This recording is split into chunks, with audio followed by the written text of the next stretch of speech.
back in 2009, seemingly out of the blue, my then wife decided she didn't want to be married to me anymore. And I was shocked. And I shouldn't have been in retrospect, but at the time I was completely shocked. I didn't understand. And I went into a spiral. I ended up sleeping on my mother's couch. I wasn't making any money. You know, grown-ass man with kids. That's horrible, right? To have that situation. But I went to a talk, a business conference, and I saw this man do a talk. His name was Bill, and it really resonated with me. So I walk up to Bill and I go, "Hey, man, I think I need to hire you." And he looks me up and down, and I think tell I was not in the greatest space. He goes, "Okay, it's going to cost you $5,000 for 5 hours of my coaching. I get paid up front, and there's no refunds." And I'm like, "I don't have that kind of money, man." He goes, "Yeah, I know." He said, I'm gonna do you a favor, kid." He wasn't much older than I was, but he called me kid. He said, "I'm gonna give you some advice. It doesn't matter how much money you have, what level of resources you have. All that matters is how bad do you want change? How bad? Because if you want change bad enough, you'll find a way, come up with my fee, and do the work. And if you don't, you won't." Hello and welcome to the Disrupt the Everyday podcast. We're here to help you navigate life while disrupting the status quo. Our discussions cover a number of topics relevant to everyday life. We discuss everything from relationships to entrepreneurship. We also engage in some difficult but important conversations. And now, here are your hosts, Brian and Tanya Hamilton. Welcome to another episode of the Disrupt the Everyday podcast. Today we're going to be discussing thought leadership, and our guest is Nicky Billou. Nicky, thanks for joining us today. Thank you so much for having me on the show. I'm blessed and grateful to be here. Oh, we're blessed to have you here. And Nicky, we're going to start off by learning a bit about you. Who is Nicky Billou?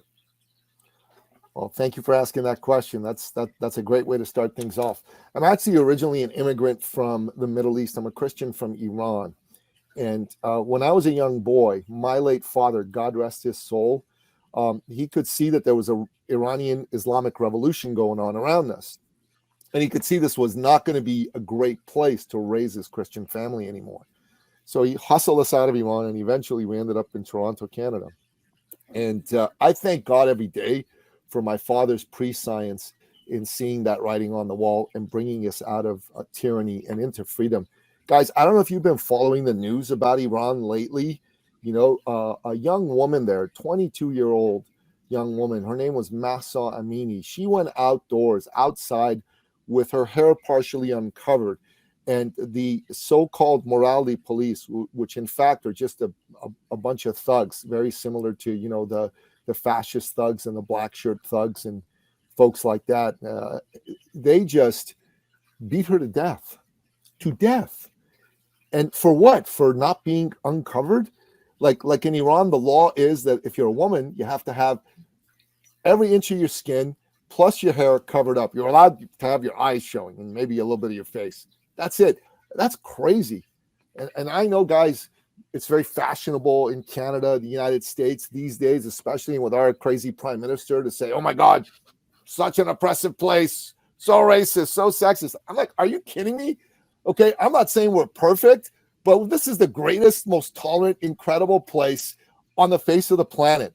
You know, they don't kill you for who you are or for uncovering your hair or things like that. And I think all of us need to be very grateful for the freedoms that we have here in the West and in Canada in particular.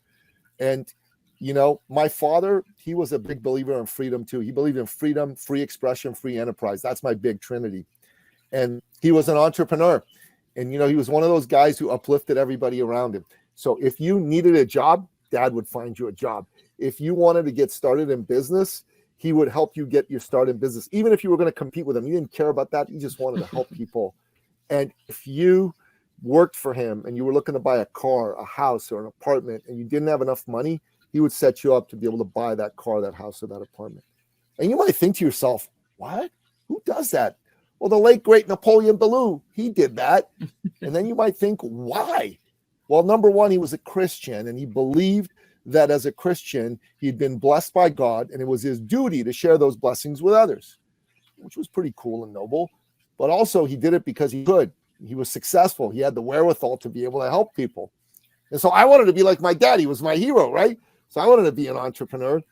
And eventually I became an entrepreneur. You know what the first thing I realized was there's a lot of good men and women out there who are entrepreneurs who are scared. Like they want to do good for themselves, their families. They want to leave a legacy. They want to help their clients. They want to make the world a better place, right? That's the vast majority of entrepreneurs. But they don't want to come across like they're like, you know, a huckster or one of these slimy salesmen or pushy or you know, salesy or like they reek of commission breath that they got to get the sale no matter what. So they don't go after the sale, even when they should, right? And the good people they could help would be hurt because they wouldn't have a good person caring about them, helping them out. It would obviously not get the business, which would hurt them. And then some charlatan marketer, some dude or dudette with absolutely no compunction, right? Like a sociopath type person. Let me just get the business. I don't care if I deliver. They would work with them. And then, you know, obviously the sum total of goodness in the world drops, right? Because that good entrepreneur wouldn't get business. That would hurt their financial success and their self-concept. That client wouldn't get helped by a good person. And even that charlatan marketer, they would, you know, what goes around comes around, the law of karma, right? Reciprocity. So that wouldn't be good for them. And I would see this and I go, oh my God, this is horrible. What can I do? And I knew what I could help folks reframe how they look at things. So instead of looking at it as sales, what if they could look at it as service? Because nobody wants to be sold. You guys don't want to be sold. I don't want to be sold, right? But we all want to be served by a caring advocate, a person who has our best interest at heart. Because after all, what is business? Guys, business is what I call the 3P solution, the 7-figure 3P solution to business success. P number 1 is business is about solving problems. People for profit. Problems, people, profit. PPP, right? And it's about solving not just any old problem, but acute problems for wonderful people, for great people, for an incredible and amazing profit, right? If you do that in business, you're successful. But you always have to remember the person sitting in front of you, that's someone's father, that's someone's mother, that's someone's daughter, that's someone's son. That's someone's brother. That's someone's sister. That's a human being who's a hero to somebody.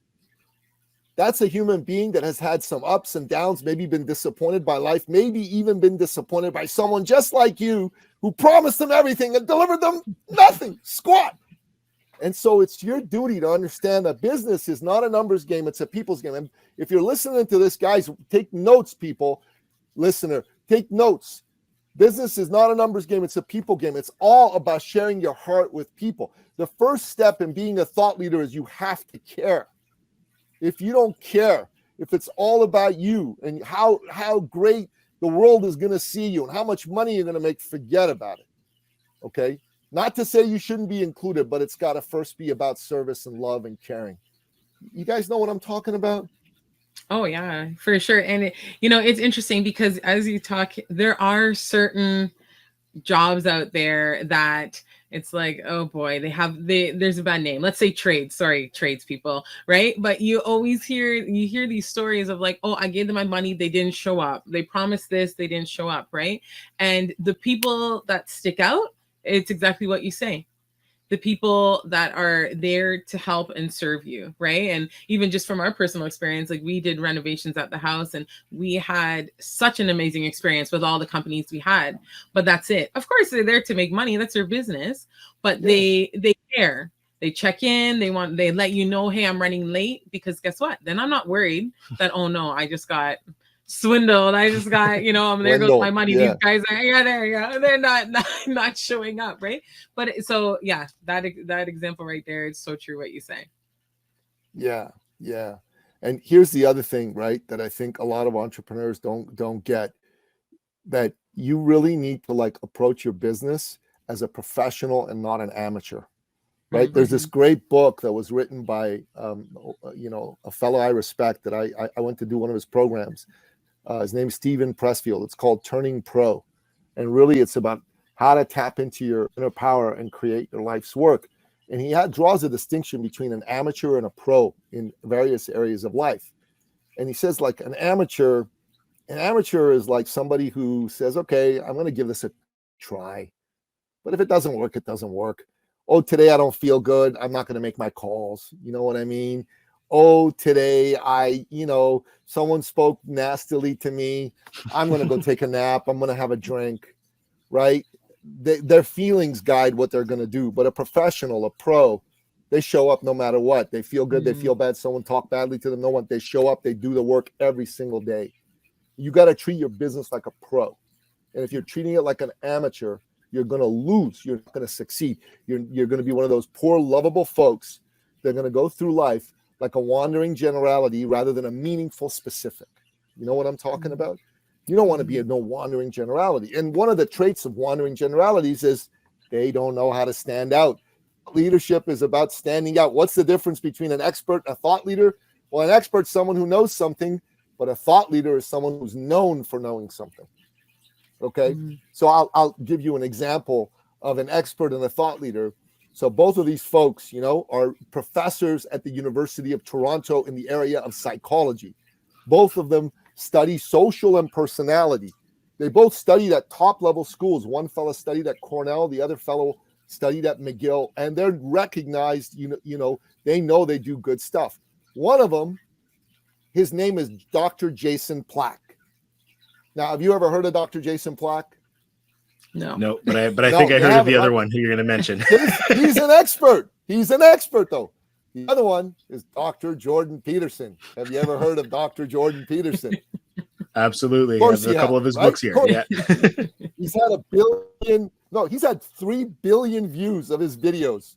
Billion views of his videos. His book, The 12 Rules of Life, sold millions upon millions of copies.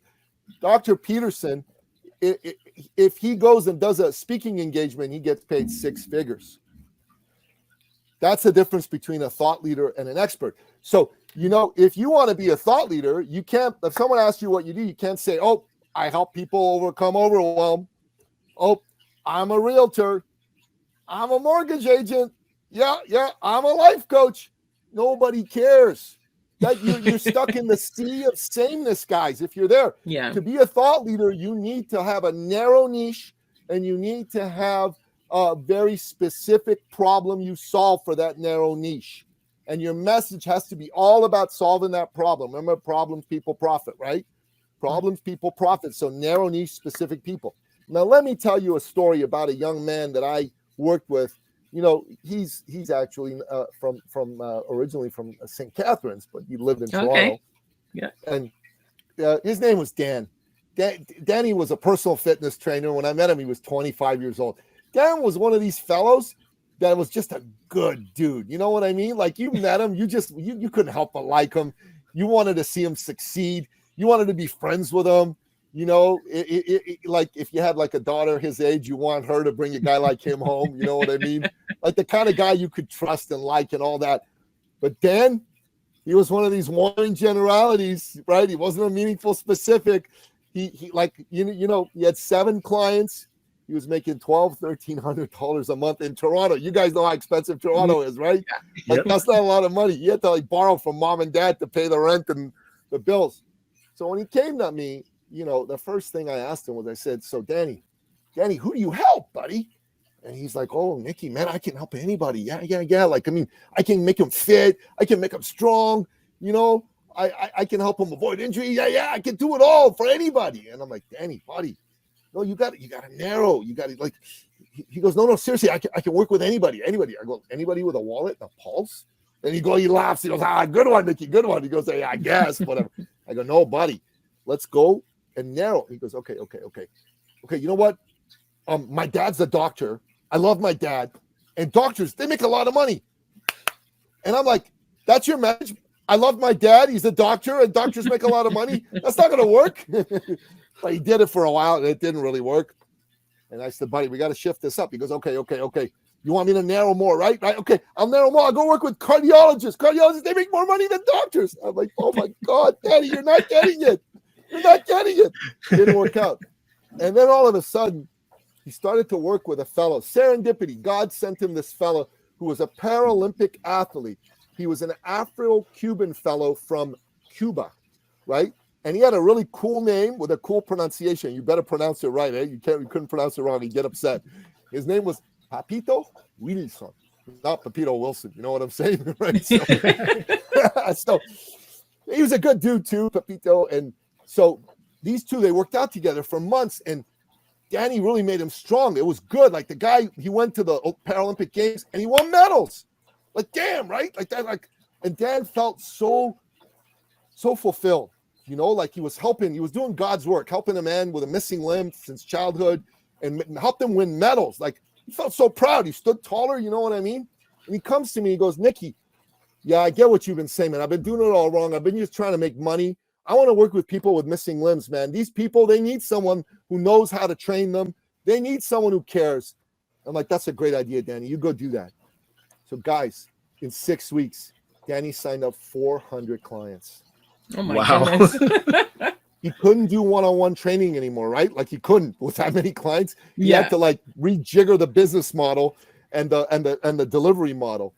But guys, he added not 1 0 but 2 zeros to his income. He went from $1,300 a month to over $100,000 a month. Why? Because he stopped trying to make it about numbers and he started trying to make it about people, and he made it about people.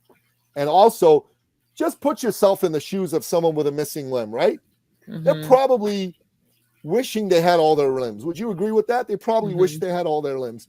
They probably feel like they can't do everything someone with all their limbs could do, and they might even not like that. They might feel bad about it. But Danny's message was, forget that. You can do anything anybody can do. I'm going to make you strong. I'm going to make you powerful. I made this guy win medals. I'm going to make you awesome. And that message landed.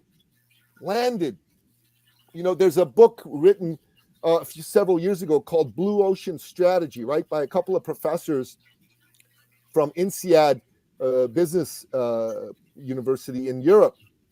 And the thesis was that most people go after, you know, red oceans where there's lots of competition, and there's red because like sharks and piranhas are already biting into the flesh. So the ocean's red. But the smart people go into blue oceans where there's no competition. Nobody's trying to get anything. And Danny went into a blue ocean, right? Does that make sense, guys? Yeah, I know it definitely does. I was just gonna say, and going back to that amateur and then the professional, right? And like somebody like Danny, you know, he was at that point where he could have quit.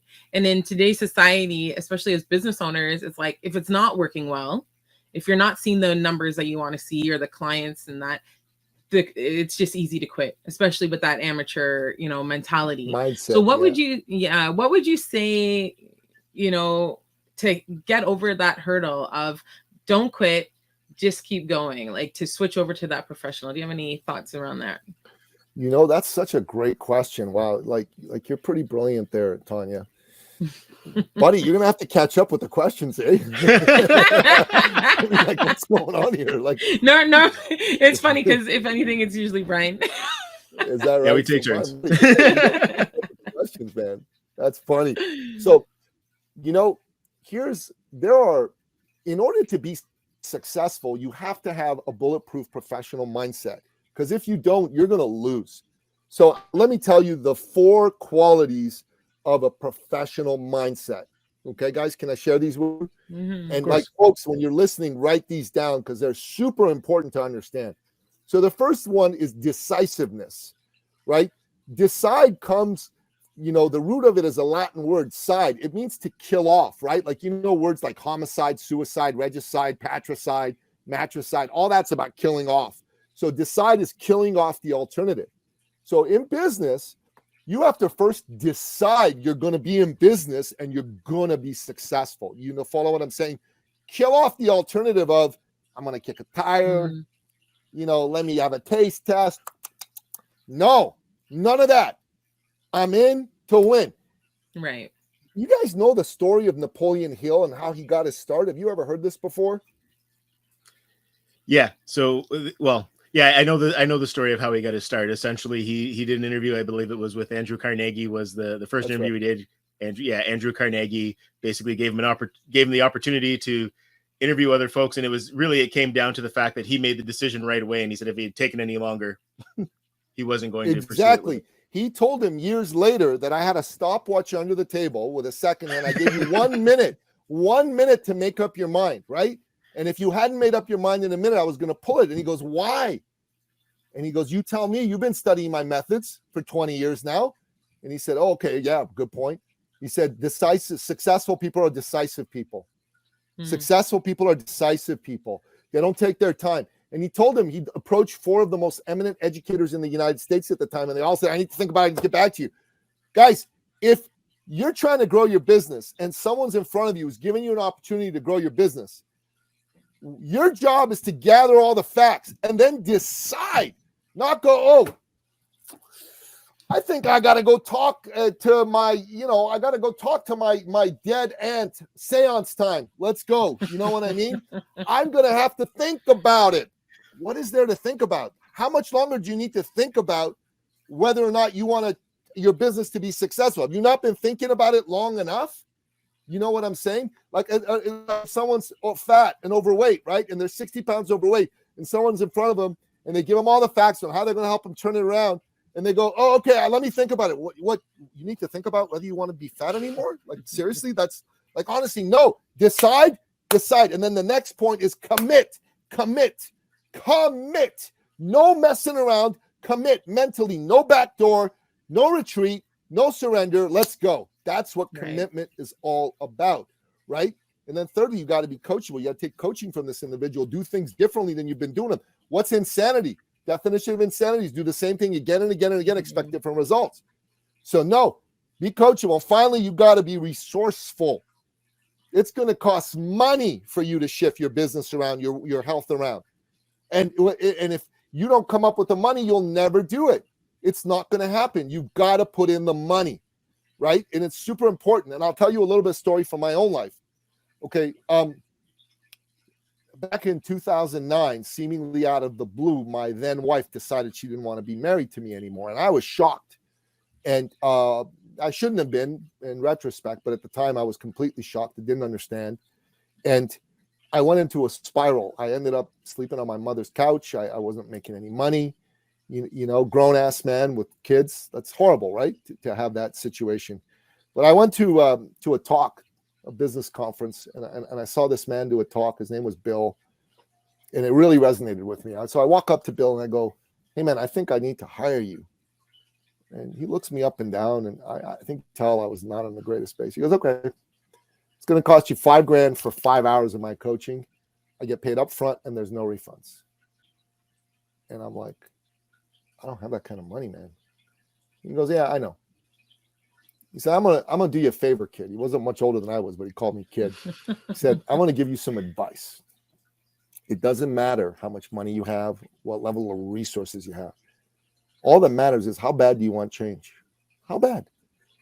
Because if you want change bad enough, you'll find a way, come up with my fee, and do the work. And if you don't, you won't. I said, all right, give me a couple days.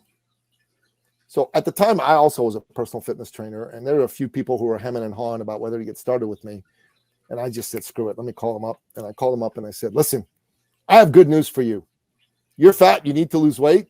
And, I'm broke and I need money. So I'm going to give you a discount on the figure we talked about, 50% off. But here's the deal. You say yes now and you pay now, or forget about it. The deal expires at the end of the call. So what do you say? 2 guys gave me $1,000 each. So I go back to Bill, and I give him the money. And I go, here you go, Bill, here's a couple grand. He goes, no. I said $5,000.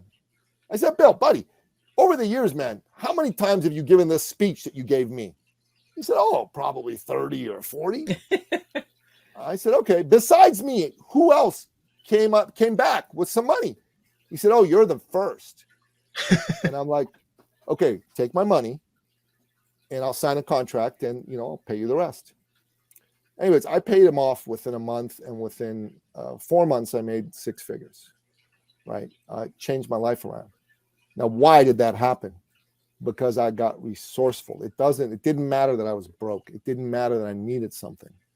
All that mattered was that I needed to get something going. And then there was a client of mine, and I only found this out years later. But when he came to see us, he was making $3,000 to $5,000 a month, and he signed up to work with us. And he signed up to do our initial immersion workshop. And then he signed up to do our full year education mastermind accountability program. And that's a big ticket program. Okay. But, he made 10 times his investment in that program. And he wrote a long post.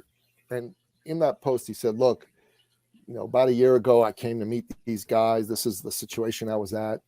And I was just embarrassed that my business wasn't going well. So I borrowed money on a line of credit to come work with these guys. I had no idea about any of this, right? And then he said, I borrowed the money on this line of credit. And I started working with them. And they showed me how to run a business. They showed me how to be a pro in business. Okay. And as a result of that, I added, my best month, he said I did 42,000 a month in that month. And my average month was 20 grand a month. Why? Because he made a decision to be resourceful. He made a decision. I'm going to change my business. I'm committed. He took the coaching and he was resourceful and came up with the money. That's what it takes. If someone's not willing to take those 4 elements on, they'll always remain an amateur. And you've got to be a pro if you want to win. Mm-hmm. Now, the one thing you mentioned at the beginning there, Nicky, was the bulletproof mindset. Do you think that's something that can be developed, or do people innately have that? Is that something that's shaped through your experience? What are your thoughts on that? Well, I think the answer to all of that is yes. Yeah, there's people that are born with it. There's people that can have it developed. Part of why you want to follow a mentor, right, is because a mentor is going to give you the belief and the accountability in yourself that you lack. Like, the number one reason people come to see us is because they lack certainty. They're afraid. They don't know that they're able to make it happen for themselves, right? They want to believe, but they don't believe. You know what I'm saying? They don't fully believe right. yet. And they need someone who can give them that certainty for them to borrow. But then obviously they also need clarity. Like I told you about Danny. Danny needed that clarity. And then they need caring. They need someone who genuinely cares about them. So certainty, clarity, caring. You bring that to somebody. And if they're committed to success, they'll develop the mindset. Like, the proudest thing I can say to you is we tell people when we work with them, it's a 3-year game to get you from here to $500,000 to $1 million, $2 million a year in your business. Let's say wherever here is, I don't know. Let's say you're making 60,000, 100,000, 150,000, 200,000. You want to get to $500,000, $1 million a year in your pocket. It's a 3-year game. And I can show you with a lot of certainty that of the folks that work with us over 3 years, the majority of them hit those kinds of numbers, right? The majority of them. And if people really want to do that, they've got to go, I want that. So that has to be the decision. And then they got to commit, and then they got to get decisive and, and resourceful. And then they got to take the coaching on, we had a couple clients sign up with us in July. One client, she's coachable, and in her first month, she did like 38,000 in sales, right? US actually. So Canadian, that's like close to 50. Yeah. This other client didn't show up for the calls all the time, would do things her way, would not focus on generating business. So she didn't get any results, and she's leaving our community because of that, because she's not willing to do the work and, all that shit. So we want people who stay with us, who are ready to do what it takes. And that's what it takes, guys. It takes these 4 qualities, and it takes taking on developing yourself. And it's okay not to feel fully confident at the beginning, but if you come and you borrow the confidence of the people you work with, that's beautiful. Mm-hmm. Yeah, I think it was John Maxwell who says, he tells the story about that as well with one of his first pastoral roles. He didn't believe that he could do it, but his mentor said to him, until you have the belief, basically borrow my belief in you. Yeah, exactly. Yeah.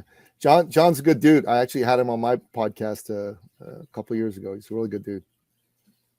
Yeah, no, lots of great information from John Maxwell as well, especially specifically in the leadership space. 100%. Right, so Nicky, can you share with us some of the things that you're doing right now? I know you have a couple of podcasts. The one I'll just make sure that we share that here as well. The Thought Leader Revolution podcast. What are you working on these days? Well, brother, we've got the podcast. I've got 8 books we've published. Here's like 4 of them. This is my first one, probably the most successful one. Finish Line Thinking, How to Think and Win Like a Champion. Olympic gold medalist Mark McCoy wrote the foreword, which was very, very nice of him to do that. Nice. This is The Thought Leader's Journey. This is a book I wrote really in the form of a fable that teaches people everything they need to know about how to create as a solopreneur, as a service-based entrepreneur, $500,000 to $1 million a year or more business. This is how to leverage one of the channels, the best channels for generating business, which is your own network. Most people don't understand they're leaving $250,000 to $500,000 on the table by not properly leveraging their network. And this is a book I wrote with one of my clients about how to create $1 million a year income. He is the #1 insurance broker for one of the largest insurance organizations in Canada. And he makes over $1 million a year. Has been doing that for almost a decade. So we thought, hey, let's put the secrets out there. That's where the books are at. But I'm really keen on getting on podcasts like yours, because the message I want to bring to people is if you're a solopreneur, there's no reason for you to keep struggling. There's no reason for you to keep wondering, is it possible for me to get to the next level? And I know we're living in uncertain times. The lockdowns of the last, two, almost 3 years have been tough. They've destroyed a lot of small businesses. They've had a bad impact on mental health. And then there's all this inflation that's going on around the world. And in Canada, here we call it just inflation because of our prime minister and his crazy policies. But I want to give people hope. Maybe I can share one last story with you guys. Yeah, of course. Yeah. So a few years ago, there was a woman who was introduced to us, and she was the country director for Canada for one of the world's largest personal development organizations. And she was awesome. Like, she was just doing a great job with it. She brought someone on board to run the company who she thought was very talented, a little bit like Steve Jobs did with John Scully in Apple back in the day. And just like Steve and John, at first everybody got along and they were doing great. But after a while, their visions of the future diverged. And just like Steve, she was kicked out of her own company. Wow. And this poor woman floundered. She was bereft for like 18 months. She just was like hurt, upset. And then she was introduced to us, and she was in a space where I'm ready. She'd made the decision, I'm committed and I'm coachable. Tell me what I got to do. And, she did what she had to do. She got resourceful. She signed up with us. And here's what we ended up helping her do. We helped her get super clear on her niche target market. Like, we helped her get really clear on what problem she solved for them. We helped her develop some intellectual property as a thought leader around that. And we helped her double down on her heart and show people her heart, right? She did really well. Her first month, she made $10,000 in profit. In her second month, she made $12,000 in profit. In her third month, she made $18,000 in profit. And in her fourth month, guys, she crushed it. She made $62,200 in profit. That's a big jump. It's a huge jump. And we have these levels, kind of like martial arts levels. I learned that from Matt Church. Like $10,000 a month is white belt, 20,000 is yellow belt.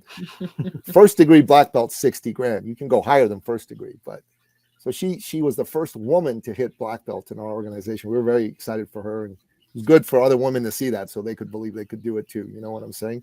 Before that, it was like 4 or 5 men in a row. I was like, we need a gal to do this. Come on, let's go. Who's going to be our first, right? So anyways, she lives in Ottawa. I live in Toronto, 5-hour drive.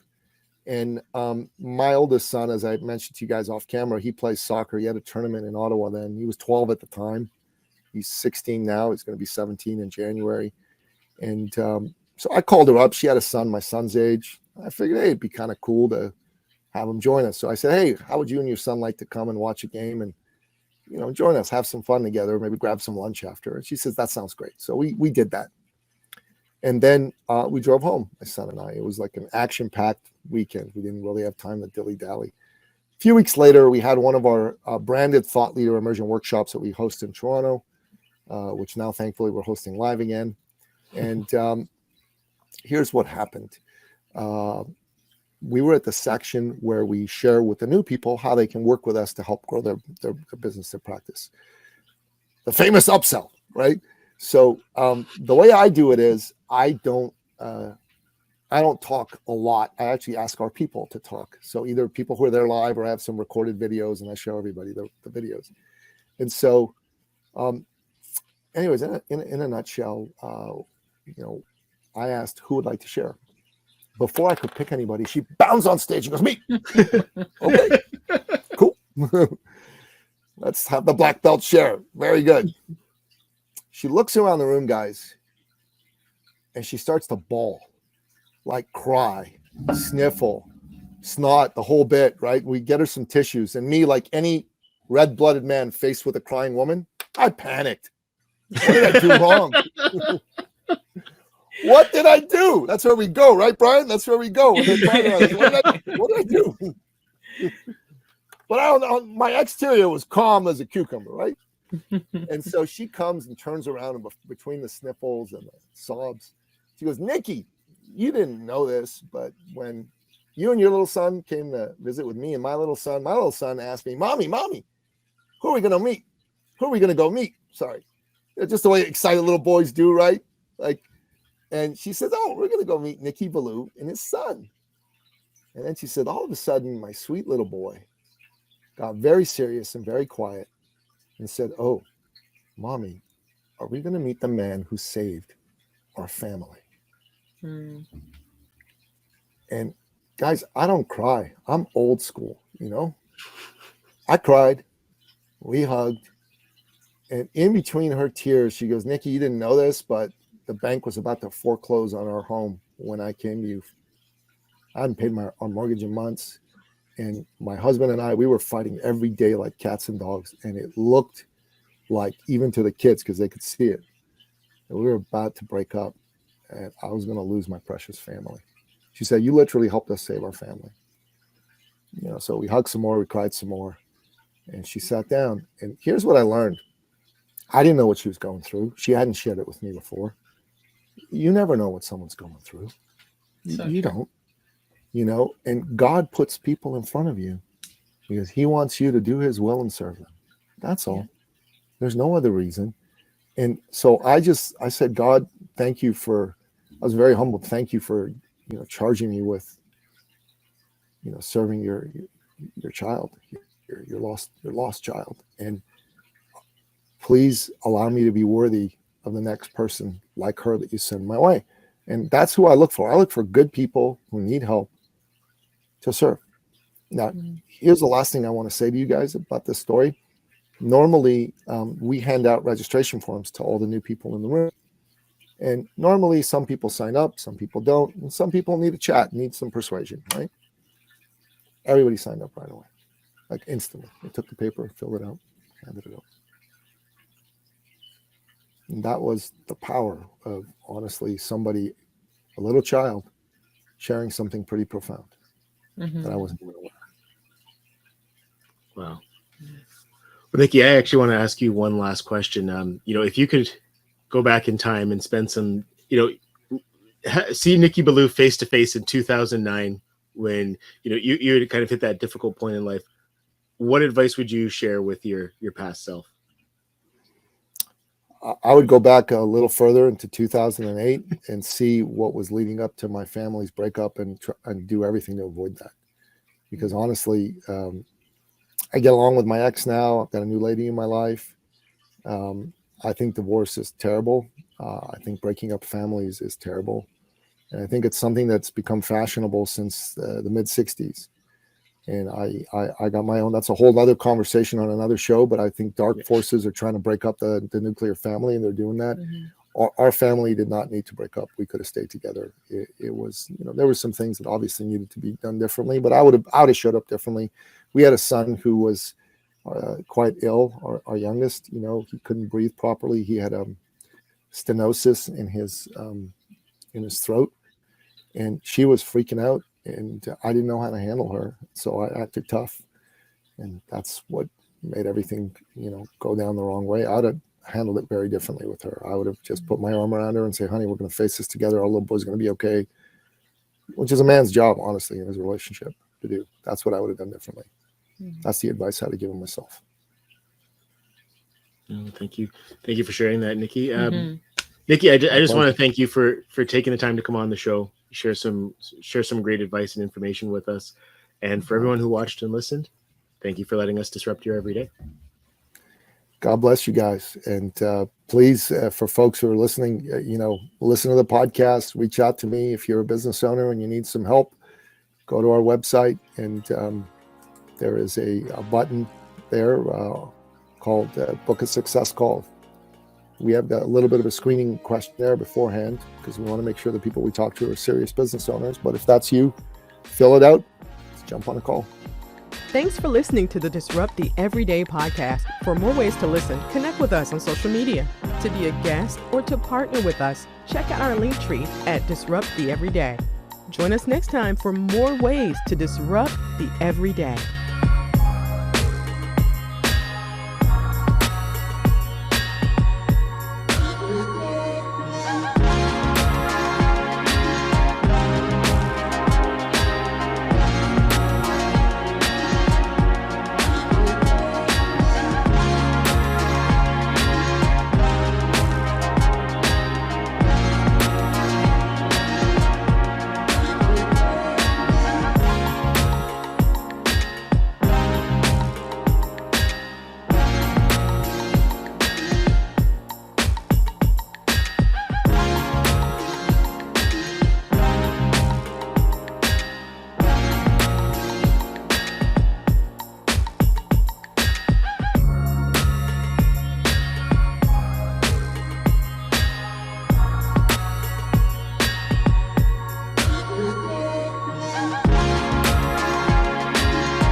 Thank you.